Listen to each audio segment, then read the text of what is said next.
One of the hot topics in Serie A is who is the best midfielder. Joining me, David Ferrini, in the studio, Calcio FC. We've got Destination Calcio senior writers Emmet Gates and Dan Cancian. Welcome, gents. Is there a better midfielder than Scott McTominay? Or we'll just go to Dan's latest article on destinationcalcio.com. The great Scott and Milan's latest Dutch hero, why Scott McTominay and Tijani Reinders are Serie A's best midfielders. Great piece there, Dan. Lovely work. You wrote on Edison last week, Emmet, but we're going to get into just how good Scott McTominay is this season because the impact he's had. Napoli, top of the league, and they look like with 4 games to go, they might just do it, and it could be who they're calling McTomadonna to get them through for their 4th Italian title. McTominay, he said that he remembers the 2023 side and how great they were. The honour that they brought to the city, winning the Scudetto, though, would mean the world to him. Chances, and can he get them there? Well, he's doing his best to get them there. Can he do any more? Yeah, individually, like he's doing as much as any player in the Napoli team. You wrote that he's scored 5 goals in the past 3 games and has been named man of the match in each of them. 11 goals and 2 assists this season in Serie A. Should we have a look at the SofaScore stats that you put in your piece? Because there's some phenomenal information in there. In the departments of duels won, 6.03. You've got Tijani Reinders, if you compared him to here, is 2.48. So there's a huge difference there. So this is also giving him that edge. You can see the hunger and just how tenacious he is out there.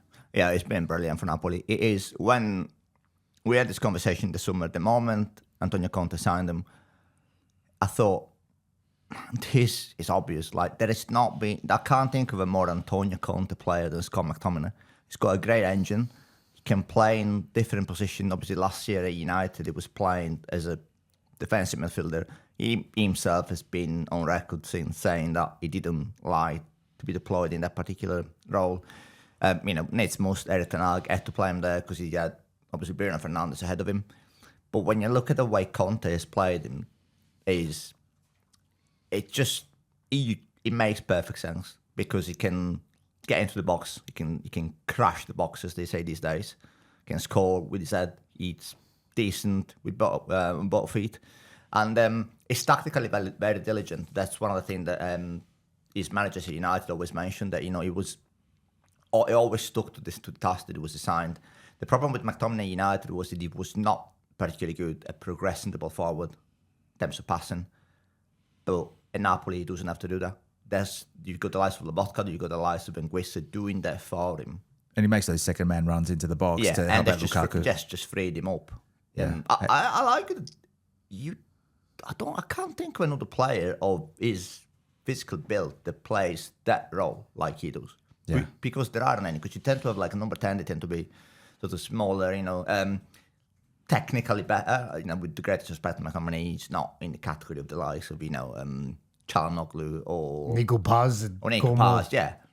But it just fulfills that role to perfection. That's why Conte teams are so methodical and so well structured, because you need certain players in certain roles, and he's one of them. To keep the machine going, and you can see the effect he's had, because he's not exactly a playmaker, is he, McTominay? No. He's more of a player that's just always there. He's omnipresent. And Emmet, what are your thoughts on the great Scott? He reminds me a lot of Claudio Marchisio in Conte's first season at Juve. Marchisio, I think, had 9-10 goals. Is that 2010, 2011? 2011, 2012. It was Conte's first season when Juve won the Scudetto against Milan, and Marchisio would break from deep, get on the end of things, and technically Marchisio was probably a little bit more technically gifted than McTominay, but that midfielder scoring crucial goals. I think Marchisio got 9 or 10 in that season, like the similar kind of numbers that McTominay's posted now.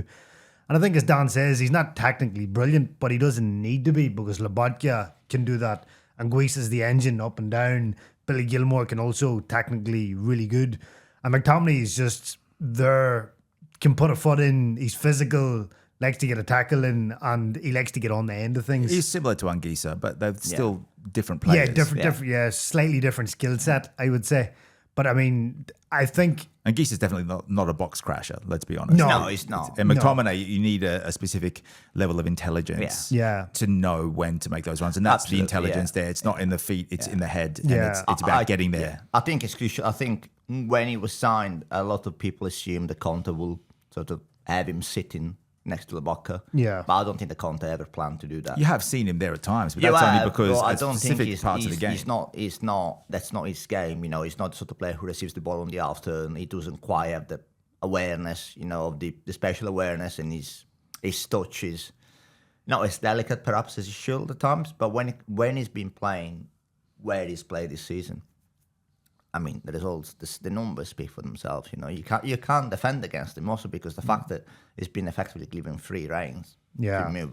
I think the glorious thing about Napoli's midfield is they all complement each other because they all bring different characteristics, like we just talked about. And the fact that Conte has freed McTominay up is like, right, I want you to get goals. And he's went and he's got him goals, important goals. So I think you could make the case that this Napoli midfield is better than the one that won the Scudetto 2 years ago under Spalletti. Because I just think there's more variance in this three than Lubocka, Anguissa and Zielinski. Sure. You had more flair in that Napoli team under Spalletti. I mean, it is a lot more workman-like team than the one that won the Scudetto 2 years ago. But Yeah. But again, they're playing to their strengths. Yeah, well, exactly. that's the thing. That's what Antonio Conte does. We discussed this several times this season. He's not there to win style points. He's there to win trophies, and you win trophies in different ways. And he knows how to win trophies. I thought it was telling out when Conte won the league at Chelsea. He struggled badly for the first 2 months, and then he switched to a 3-man defense, and that has been his calling card ever since. This season he's done the opposite because McTominay has allowed him the freedom to tinker with his team, and he's gone from a 3-man defence. He then switched to a 4-man defence in October against Juventus, and he said himself it was such a significant change to bring the best out of McTominay that he hasn't looked back since. Yeah. And for Conte to, like, people who know him and people who have followed his career, that's a huge statement of intent for him to go from this 3-5-2 which he had implemented at Chelsea. It was more of a 3-4-3 at Chelsea. 3-5-2 was what his Inter was built upon, and he tried to implement that with Italy as well. And now he's gone back to a 4-man defence instead because he feels that McTominay in that role gives him the freedom of, he doesn't need an extra body in midfield. He doesn't need to win back. It's about versatility for Conte. We're going to name 5 names altogether for potentially the Serie A midfielder of the season. But before we do that, let's just we'll ground ourselves for a moment and just realize there's 4 games to go. Napoli in front of Inter by 3 points. By no means is the Scudetto race over. No. We're speaking as though Conte might have an inkling of a Scudetto here, but there's a long way to go. Inter, they are good competitors. They've had a bad week, but they will come back. Let's just quickly talk about if McTominay and the likes of Lukaku and Conte do win it, would winning a Scudetto this season take the shine off that one by Osimhen, Kvaratskhelia and Kim Min-jae? Because they had such a massive impact, and the performance of each of those players, they wouldn't have won the Scudetto without them. Yeah. And no one saw it coming. I don't think so because A, it was 2 years ago. B, it's a different manager. And 3, there are some survivors from the Scudetto team. But would you take this squad over 2023 squad?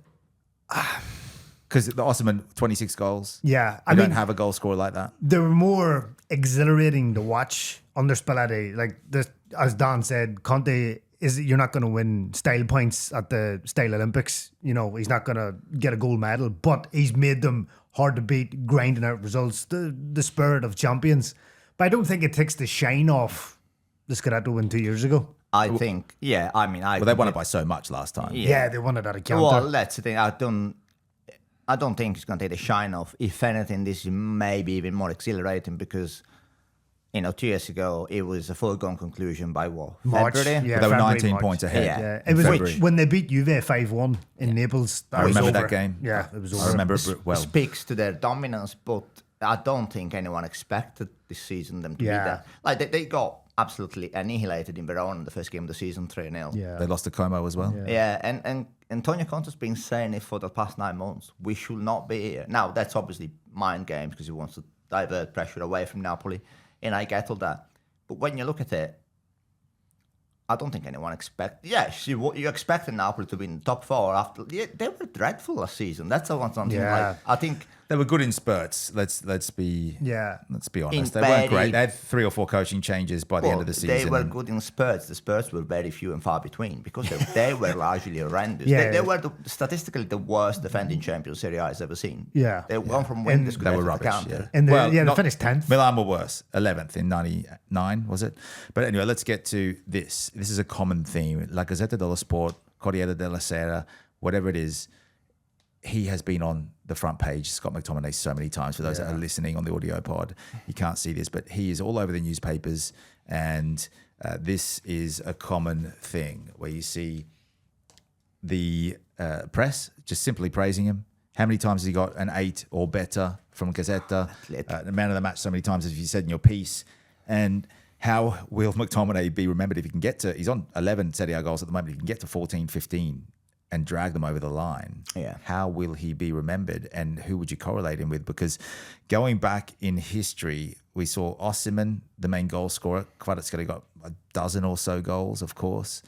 But Osimhen was the leader up forward. So many goals. He was fit for most of the season. And without Osimhen's 26, they wouldn't have won it, let's be honest. No.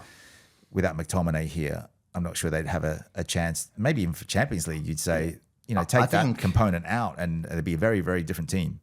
I struggle to recall, actually. I mean, obviously, Lukaku is still their top scorer in Serie A because he's got 12. He's 12. Yeah, 12. But if McTominay were to finish as the top scorer in Serie A for Napoli, I can't think of the last team who won the Scudetto with a midfielder as their top scorer. Because I know that McTominay is technically a midfielder. He plays further up the pitch than most midfielders do, but he's technically a midfielder for all intents and purposes. Yeah. I think you might, like I said earlier, you might have to go back to Juve in Conte's first year. I think Vidal and Marquisio got like 9 or 10 goals apiece. They had so many goal scorers. Yeah. The Quagliarella days. And then Matri, they had no out-and-out goal scorer, so the goals were shared around. But would it be bigger than Osimhen, this performance? Because Osimhen is a striker. He's always in the box. They played the long ball over the top a lot under Spalletti, and he was isolating defenders a lot. Napoli played to his strengths. They got found out eventually because we all saw at the end of the season where they sort of went off a little bit. They basically had the Scudetto wrapped up with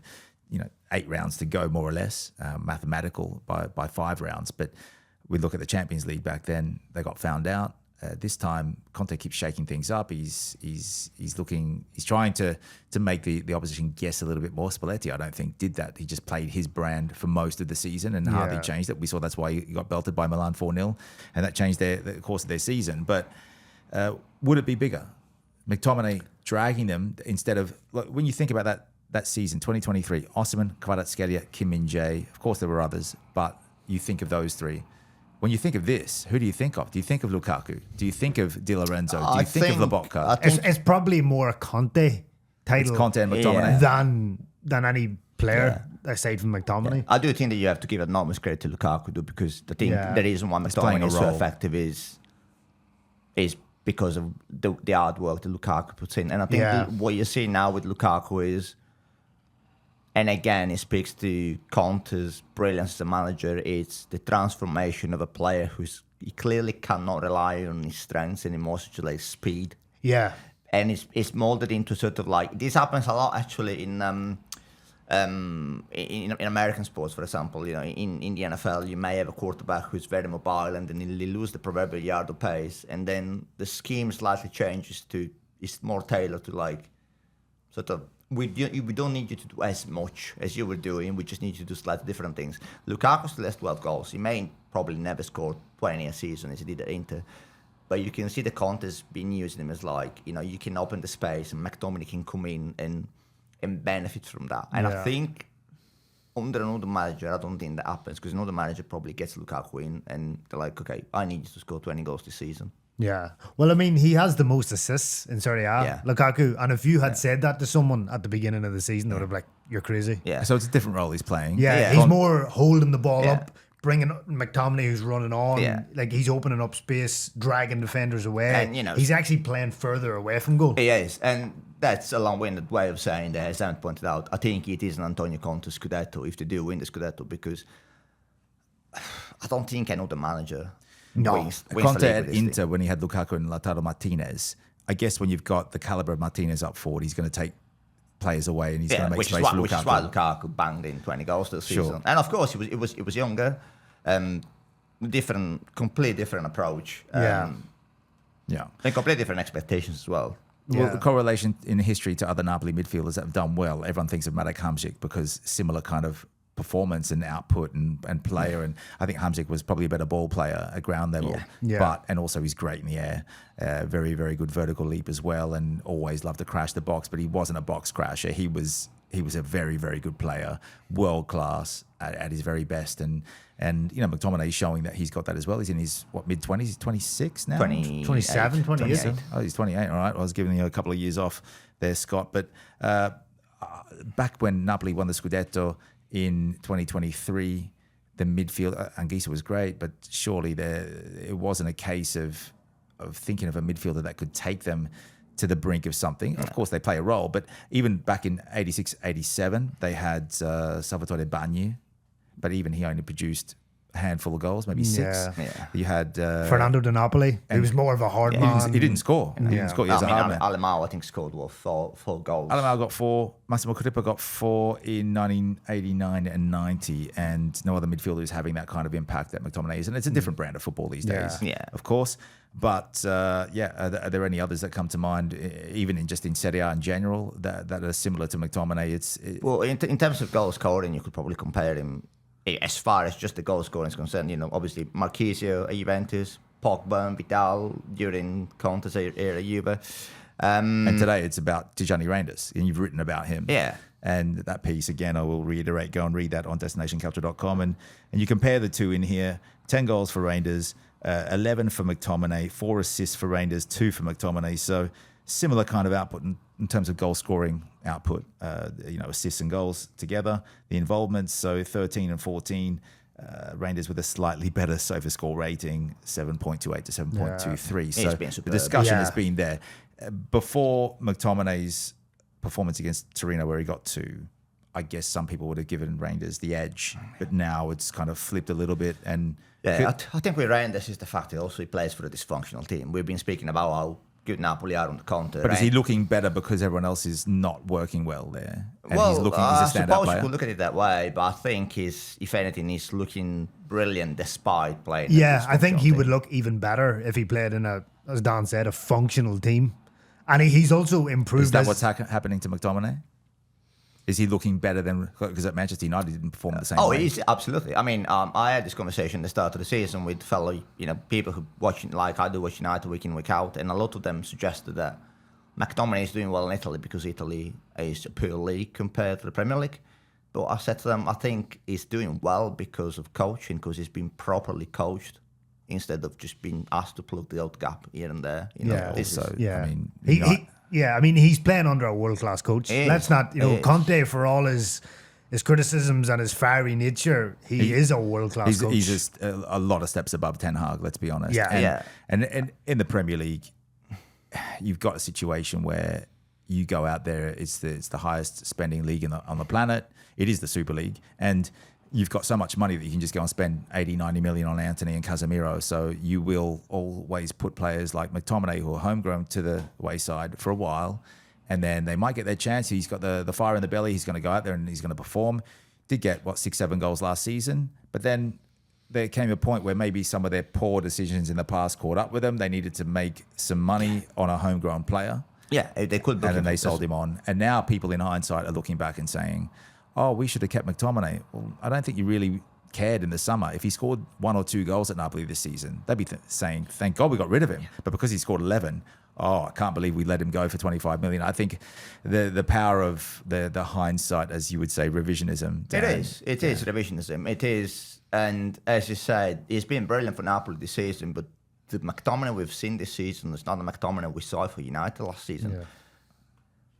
I mean, it's because of who's around him as well. Yes, absolutely. And the game plan. And also because of, there is no stigma attached to McTominay in Italy. When Ten Hag and Mourinho and Solskjaer before him tried to put McTominay in the role that he's playing now, they were mocked because everyone was like, well, is this what United have come to? Like playing Elias with Scott McTominay as a defensive midfielder and the number 10 role, it's a sad indictment of how bad United have fallen. Obviously, we could have an entire podcast on that. But I just think Don't get him started. no, I just it just speaks volume for like how having a fresh start in a different league. And you know what, fair play to him, because I think a lot of other players would have said, no, I'm actually quite happy to sit on the bench at United, as a lot of them have been. And the hundreds of thousands, each week. Emmet, any thoughts there or On McTominay and his spell at Manchester compared to Napoli? I think it's clearly a case of he's playing under a coach who values him, who's utilising him in his correct position.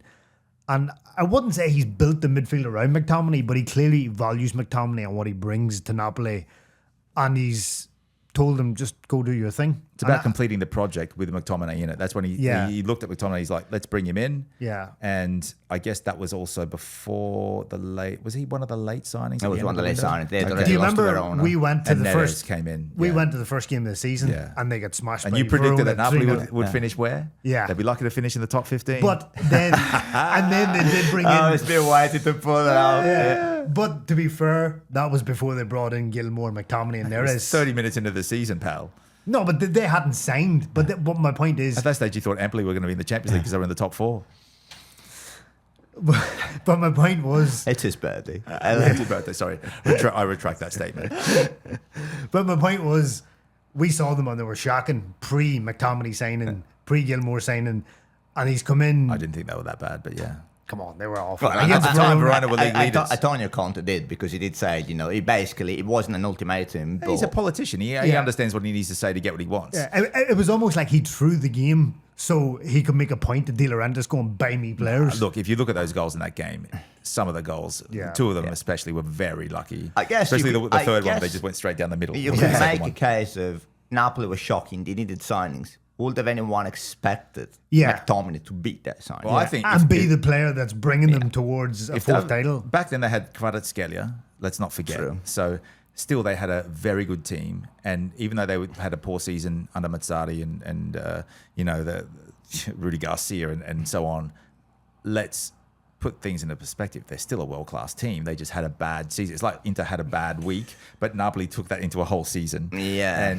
And when you look at They things were a from- world-class team, but they did not have world-class managers, because Rudy Garcia is not a world-class course, of manager. course. Neither But- is Walter Mazzarri. But if Conte He's lost not his the first cousin of a world-class manager. If No, Conte lost exactly. his first 3 games, it'd be a very different narrative that we're speaking about right now. We'd be saying, well, Napoli have had 2 bad seasons in a row, and maybe they let Conte go 2 months ago. It could have ended up quite like that, but obviously Conte has a plan and a project, and he wouldn't have come in and agreed to do this with ADL if he wasn't allowed to have his way. They will be making, well, they already are making haggis pizzas in Naples right now.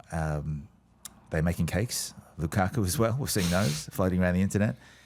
But the other candidates for the Bulgarelli number 8 award, the midfielder of the season in Serie A, might be some Dutch smokies for Rangers. They'll be attributing I'm to a him. big fan of Rangers. He's improved exponentially compared to last season. Like when Milan went to Saudi Arabia for the Italian Super Cup in January, Stefano Pioli come to visit, Milan's training camp, and I think he pulled Rangers aside and he kind of joked with them, and he said, "Last season with me, you always shot wide, and now you're scoring goals." Yeah. I think he's got 15 in all competitions. He's one of the highest scoring midfielders in Europe. And last season he was making the runs, just the end product wasn't there. Now the end product is there. And as Dan said, if you put Rangers into this Napoli team with Conte as manager, I think he would do a whole lot better. Sure, I mean, the best performing midfielder from any club is always going to slot into another club quite well. But I think the point is that he's performing in spite of what's going on around him. yeah. Can you name another couple of midfielders? We've already got McTominay here. We've got Renders. Obviously, they're the front runners for the midfielder of the year, possibly even the Serie A player of the year, depending on how Napoli goes. You can't look past Nicola Barella. Inter Milan is superb, and in fact, I mean, If we had this conversation 2 months ago, we would have said Barella probably first. I think you can. If anything, Inter having such a bad week is only strengthened his case. Is the one player, as well as Thuram front, that he cannot do without. And I think it's been asked to do too much this season. But again, over the past couple of weeks, Inter cannot score goals. You take Thuram out of the team, and it's Martinez or bust, because Yeah. Taremi, let's be honest, has looked like a competition winner at times. Yeah, and Arnautovic, the less said, the better. Yeah, and Aslani in midfield, he's taken over from Çalhanoğlu, but Çalhanoğlu brings the best out of Barella, and I feel Barella brings the best out of Çalhanoğlu. They combine themselves so well, and Barella is a wonderful, wonderful player. I do think that Inter Milan are going to be looking at bringing someone in the summer, regardless whether they win the double. Yeah, they want Nico Paz, don't they? The Scudetto, the Champions League. Yeah. But you can see why. Inzaghi is probably the best squad there is in Serie A, except that he doesn't have a replacement for either Çalhanoğlu or Barella, nor for Thuram, and that's what it's going to cost them. Diddums. Yeah. Emmet, who do you think could be a rival to those two? I don't know to the three. If he's a rival as such, but I'm a big fan of Ederson of Atalanta. Phenomenal I wrote a piece on Destination Calcio last week about Ederson, and I think when Atalanta won the Europa League last year, a lot of the focus was on Ademola Lookman and Koopmeiners, and I think Koopmeiners benefited from having Ederson beside him in midfield, and Koopmeiners, because he scored, I think, was 12 Serie A goals last season, he took a lot of the credit. But it was actually Ederson did a lot of the leg work. He's dynamic. He gets up and down. He doesn't score a lot of goals. He's got 4 this season. But he does a lot of the grunt work, which then allows Koopmeiners to shine. And the reason why Juve bought him and his subsequent struggles at Juve is A, he was being played out of position by Thiago Motta, but B, he didn't have someone like Ederson beside him to go up and down, who's dynamic, who can win the ball, who can pass to Koopmeiners. So yeah, I'm a big fan of Ederson. He's only been there for this is his third season after Salernitana. Yeah, he went to Salernitana, and he signed for like 23 million. Atalanta would easily get 50-60 million for him now. So I'm a big fan of. I think it's not a coincidence that the moment he sort of went off the boil a bit, that's when Atalanta's sort of title went up in smoke, and title bid rather went up in smoke. He's brilliant. I agree with them. I think there was a case until maybe February. He was probably the best player not just in Atalanta, in Serie A. I think he was absolutely superb. Yeah, and he scored a brilliant goal against Milan at San Siro a couple of 2 weekends ago, a diving header, like it was vintage Gasparini. Yeah, he's one of those midfielders that likes to get in the box. He wasn't able to showcase exactly what it is made of at Salernitana, but I'm going to surprise you both. I've got the 5th pick here, and I'm going to go with someone from this club here, Lazio. They played a blinder in this game. Niccolò Rovella, is it? No, I'm going to go with Mattia Guendouzi, who's been fabulous. The French midfielder for Lazio this season. The way he gets around the pitch, he runs things. It's not just Rovella. As a tandem, they're kind of doing the Lobotka-ish, and I don't want to say McTominay, but maybe an Anguissa, Lobotka-Anguissa act there for Marco Baroni, and he has been phenomenal this season. 33 games already this season out of 34, 33 last season. When he scores, Lazio win. That means they've won 3 games because he's scored 3 times, and 2 of those against Torino. But yeah, he's been phenomenal, and I think he's been a really good buy for them. And if you ask any Lazio supporter, I guarantee he's at the top of the list, whereas maybe El Cid Hizai is at the bottom. So they've had a few stand-up performances this year, but for me, Guendouzi has been their best midfielder and one of Serie A's best. I'll also do another shout-out for Lobotka. I love watching Lobotka play football. Just on the half turn, he gets the ball, he twists either way. He reminds me of a little Iniesta, just the way he glides across the pitch. Beautiful player to watch. Yeah. Honourable mention to my pick for an Italy call-up, Rolando Mandragora. But I think we'll leave it there, guys. The best midfielders in Serie A. Our top 5 picks, of course. Maybe McTominay is the front runner at the moment. Tijani Reinders. We've got Niccolò Barella in 3rd here, or Ederson. We'll go Barella, then Ederson, then Guendouzi, my pick for Lazio. So a bit of representation across the board. Get involved if you agree with us, or even if you disagree. We'll accept your negative feedback, of course, on Instagram. All feedback welcome. This is a democracy, not. Comments are always a democracy. So yes, Facebook, TikTok, Instagram, and X, of course, in the YouTube comments as well.